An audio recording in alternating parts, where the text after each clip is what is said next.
Tema 1. El inicio de la Edad Media, siglos del 5 al 9. 1. La crisis del Imperio Romano. Empezó en el siglo III por estas causas. El imperio llegó a su máxima expansión, el limes. Los germanos atacaban el limes, para conseguir las riquezas romanas. Los soldados cada vez tenían más poder, por lo que ponían y quitaban emperadores. Todo eso provocó una crisis económica y más pobreza. El cristianismo se extendió por todo el imperio y se convirtió en la religión oficial. Para intentar salvar el imperio, Teodosio lo dividió entre sus hijos Arcadio, Oriente, y Honorio, Occidente, en el 395. 2. Las invasiones germánicas. 2.1. Los germanos. Los germanos vivían en el norte de Europa, fuera del limes, y se organizaban en tribus. Habitaban pequeños poblados en los bosques. Estaban acostumbrados a luchar entre ellos, y solo se unieron para atacar a los romanos. 2.2. La invasión. A finales del siglo IV Atila y los hunos emigraron a Europa. Huyendo de ellos, los germanos cruzaron el limes en el 406.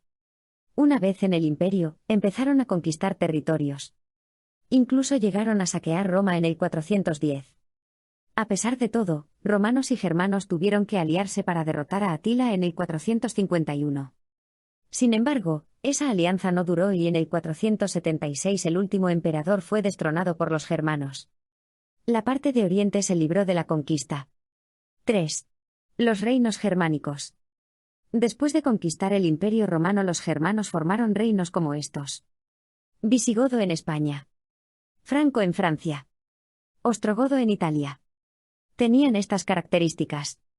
Política: los germanos tenían todo el poder, dirigidos por un rey. Por debajo estaban los nobles. Sociedad: al principio, germanos y romanos vivían separados. Luego, los germanos aceptaron las costumbres romanas y el cristianismo. Economía: las ciudades perdieron importancia y la agricultura era lo más importante. La esclavitud desapareció y muchos campesinos trabajaban para los nobles a cambio de defensa. Cultura: el latín se mantuvo como lengua, y la Iglesia conservó la cultura en los monasterios. El arte se volvió más sencillo. 4.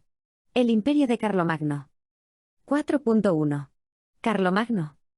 Carlomagno fue rey de los francos desde el 768. Para ser el más poderoso de Europa quería recuperar el Imperio Romano y ser su emperador.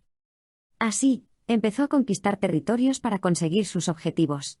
En sus conquistas impuso el cristianismo, y el Papa le coronó emperador en el año 800. Carlomagno fue dueño de Europa hasta que murió en el 814. Más tarde, sus nietos se dividieron su imperio. 4.2. El gobierno de su imperio. Carlomagno gobernaba apoyado por su corte en Aquisgrán. Cada parte de su imperio estaba gobernada por nobles a su servicio. Esos nobles también eran dueños de la tierra, trabajada por los campesinos. Por su parte, la Iglesia también tenía grandes tierras y riquezas. Por último, su gobierno mejoró el arte y la cultura, se usaba el latín, se copiaban libros, se crearon colegios y se inventó la minúscula.